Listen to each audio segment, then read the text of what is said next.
इस वीडियो को ध्यान से देखिए। जो व्यक्ति दौड़ते हुए इस कार पर चढ़ रहा है वह गगनदीप सिंह बेदी है। वो एक आईएएस ऑफिसर है, चेन्नई कॉर्पोरेशन का फॉर्मर कमिश्नर, शहर के सबसे पावरफुल एडमिनिस्ट्रेटिव ऑफिसर्स में से एक। और जिस कार पर वो चढ़ रहा है वह चीफ मिनिस्टर की कार है। जरा सोचिए, ये कोई मूवी का सीन नहीं है, ये कोई जूनियर लेवल ऑफिसर नहीं है, वह एक फ्रिकिंग आईएएस ऑफिसर है। और यही उसकी रियलिटी है। यह है भारत की so called powerful government jobs के पीछे की रियलिटी। और आज मैं उसी सच्चाई के बारे में बात करना चाहता हूं। बचपन से हम में से ज्यादातर लोगों को एक बात सिखाई जाती है, गवर्नमेंट जॉब लो, क्योंकि गवर्नमेंट जॉब का मतलब होता है रिस्पेक्ट, स्टेबिलिटी, पावर और सिक्योरिटी। एक बार सिस्टम में घुस गए तो मानो लाइफ सेट है, कोई आपको फायर नहीं कर सकता है, हर महीने फिक्स सैलरी आती है, सोसाइटी में लोग रिस्पेक्ट करते हैं, पेरेंट्स रिलैक्स्ड हो जाते हैं क्योंकि उन्हें लगता है कि आपकी लाइफ जो है वो सेटल हो चुकी है।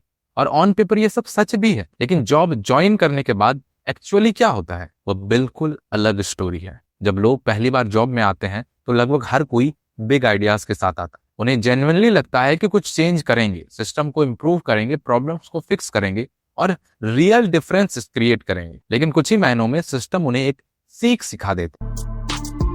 यह है doctor Santosh Ashish. Way ministry of broadcasting के अंदर सॉन्ग एंड ड्रामा डिवीजन में काम कर रही। उन्हें प्रमोशन मिलना था, लेकिन वो प्रमोशन फंस गया। सिर्फ 1-2 साल के लिए नहीं, पूरे 14 साल के लिए। और ना उनके वर्क में कोई कमी थी और ना उनके खिलाफ कोई कंप्लेंट थी। कहा गया कि कुछ टेक्निकल इश्यूज थे, वैकेंसीज क्लियर नहीं हुई और डीपीसी यानी डिपार्टमेंटल प्रमोशन कमेटी की जो मीटिंग थी वो टाइम पर नहीं हो पाई। बस इतना ही। और इसी वजह से 14 साल तक उन्हें वो प्रमोशन नहीं मिला जिसकी वह हकदार। आखिरकार मैटर कोर्ट तक गया। लीगल इंटरवेंशन के बाद ही किसी ने सीरियसली इस बात पर ध्यान दिया। और ये एक बहुत इंपॉर्टेंट बात बताता है कि इस सिस्टम में हमेशा आपकी परफॉर्मेंस प्रमोशन डिसाइड नहीं करती है। कई बार इस पर डिपेंड करता है कि डिपार्टमेंटल मीटिंग जो होती है वो हुई है या। जरा इमेजिन कीजिए, सिर्फ इसीलिए किसी का प्रमोशन 14 साल तक रुका क्योंकि लोगों ने मीटिंग नहीं की। देखिए, प्राइवेट जॉब्स में परफॉर्मेंस मैटर करती है। अगर आप रिजल्ट्स डिलीवर करते हैं तो 1-2 साल में प्रमोशन पॉसिबल है, लेकिन गवर्नमेंट जॉब में सिस्टम पूरी तरह अलग तरीके से काम करता है। आप कितने भी कैपेबल और हार्ड वर्किंग क्यों ना हो, आपका करियर सिस्टम की स्पीड से ही आगे बढ़ता है। एमएससीपी नाम का रूल इसीलिए लाया गया क्योंकि बहुत से एम्प्लॉयज को 10-20 यहां तक कि 30 साल तक प्रमोशन नहीं मिला। तो परफॉर्मेंस रिवॉर्ड करने की जगह सिस्टम टाइम बेस्ड पे अपग्रेड देता है, यानी बस वेट करने का रिवॉर्ड।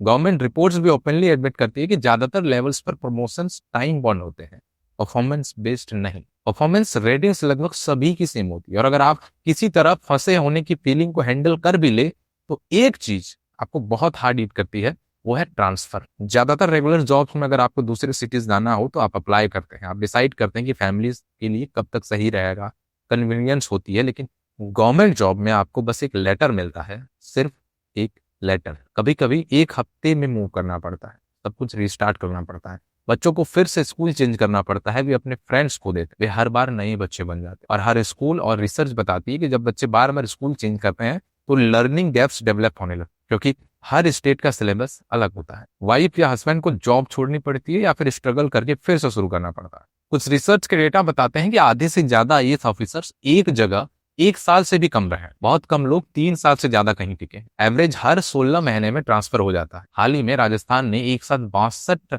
आईएएस ऑफिसर्स को ट्रांसफर किया। तमिलनाडु ने 55 ऑफिसर्स को मूव किया। यह हर स्टेज में रेगुलरली होता है। हर बार शिफ्ट करने में फैमिली सबसे ज्यादा सफर करती है। और मेजोरिटी ट्रांसफर्स पनिशमेंट के टूल की तरह यूज होते हैं, यानी कि अगर किसी नेता के खिलाफ आपने कुछ कार्रवाई कर दी है तो आपको पनिशमेंट के तौर पर एक चीज तो मिलता है, वो होता है ट्रांसफर। एक ऑफिसर थे अशोक खेमका, उन्होंने 1991 में आईएएस ज्वाइन किया। अगले 33 सालों में उनका 57 बार ट्रांसफर हुआ, यानी लगभग हर साल 2 बार। जब भी उन्होंने कुछ गलत देखा, जब भी करप्शन को एक्सपोज किया, जब भी सेडी डील कैंसिल की, उन्हें तुरंत दूसरी पोस्टिंग दे दी गई। 2012 में उन्होंने कुछ लैंड डील्स कैंसिल किए थे जिनमें बहुत पावरफुल लोग इन्वॉल्व थे, कुछ ही दिनों में ट्रांसफर हो गया। 2023 तक उन्हें स्टेट एचईएस में पोस्ट कर दिया गया। बेसिकली जो पुरानी फाइलें होती है ना, उनका स्टोर रूम होता है। हफ्ते में शायद 2 घंटे का एक्चुअल वर्क होता होगा, वह इवन रियल जॉब नहीं थी। इमेजिन कीजिए, एक आईएएस ऑफिसर को सिर्फ फाइल संभालने के लिए बैठा देना। उन्हें फायर नहीं किया गया, बस यह इंश्योर कर दिया गया कि उनकी जो ऑनेस्टी है वो उसको अपनी जेब में डाल ले, मतलब उनकी ऑनेस्टी कंप्लीटली यूजलेस हो जाए।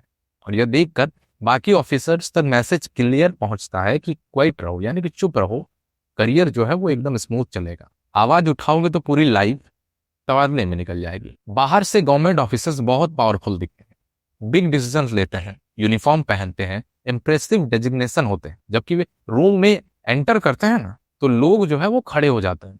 लेकिन जो ज्यादातर लोग नहीं देखते वो है पावरफुल दिखना और एक्चुअली पावरफुल होना। वो दोनों में डिफरेंस है, दोनों बहुत ही डिफरेंट चीजें हैं। आप जो भी डिसीजन लेना चाहते हैं उसे मल्टीपल लेवल से पास होकर आना पड़ता है। यानी अगर आप एक आईएएस ऑफिसर हैं तो अगर हम लोग को जैसे नॉर्मल पीपल को लगता है कि वही डिसीजन ले रहे हैं, लेकिन बहुत मल्टीपल लेवल होते हैं डिसीजन लेने के।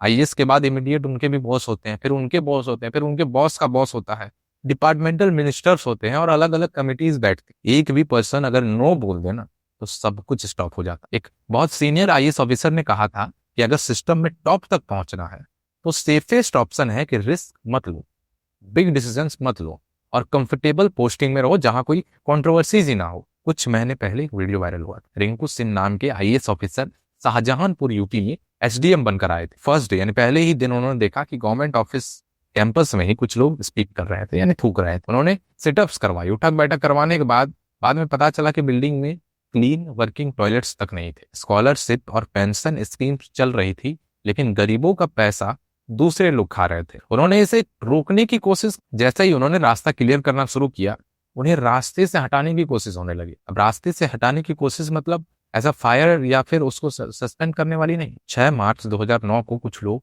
बंदूक लेकर उनके घर आए, उन्हें शूट कर दिया। 6 से 7 बुलेट्स, एक आई की साइड चली गई और बुलेट आज भी, एक बुलेट जो है वो आज भी बॉडी में फंसी हुई है। वे सर्वाइव कर गए।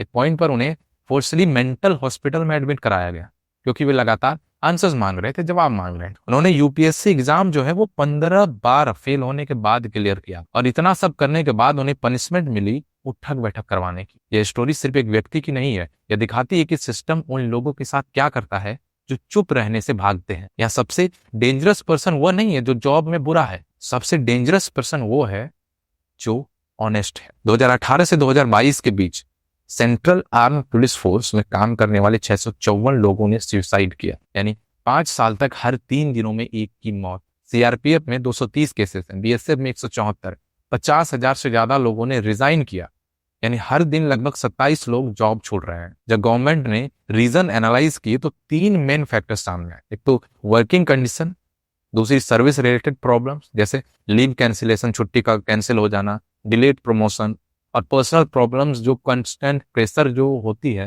वो और भी ज्यादा बुरी हो जाती है। वहां पर प्रेशर जो है वो और ज्यादा आ जाता है। सॉल्यूशन के तौर पर हेल्पलाइन नंबर्स और काउंसलिंग दी गई। काउंसलिंग गलत नहीं है, लेकिन रियल प्रॉब्लम फिक्स तो नहीं कर रही है ना।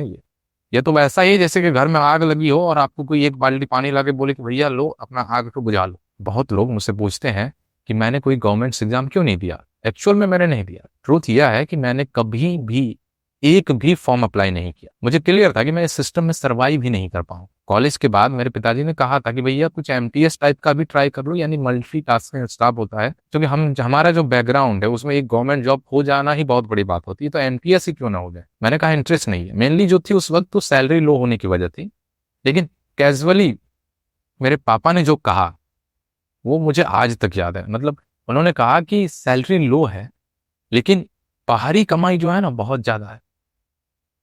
मैं बिल्कुल साइलेंट हो गया, सोचता रहा कि जो वैल्यूज और एथिक्स आपने सिखाई उनका क्या हुआ।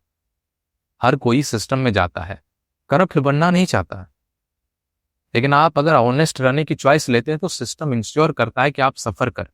Honest government officers unimaginable pressure face करते हैं सिर्फ अपना जॉब जो है वो ठीक से करने के लिए। और इन सब कहानियों के बाद मुझे वो लाइन का मतलब समझ में आया कि क्यों करप्ट होना एक मजबूरी बन जाती है कभी कभी। Government job security, stable income, social respect और पावर तो देती ही है, ये सच है, लेकिन रिटर्न में आप अक्सर 20 से 30 साल तक वेरी लिमिटेड ग्रोथ के साथ फंसे रहते हैं और कई बार मॉरल्स को कंप्रोमाइज करने की एक्सपेक्टेशन होती है। करप्शन एक इन्फेक्शन की तरह काम करता है। अगर आप उस एनवायरनमेंट में लॉन्ग टाइम तक रहते हैं तो वो आपको इन्फेक्ट करने की कोशिश करेगा, और अगर आप समाव क्लीन रह जाते हैं तो सिस्टम इंश्योर करता है कि आपको उस इन्फेक्शन की पनिशमेंट मिले जो आपको कभी हुआ ही नहीं।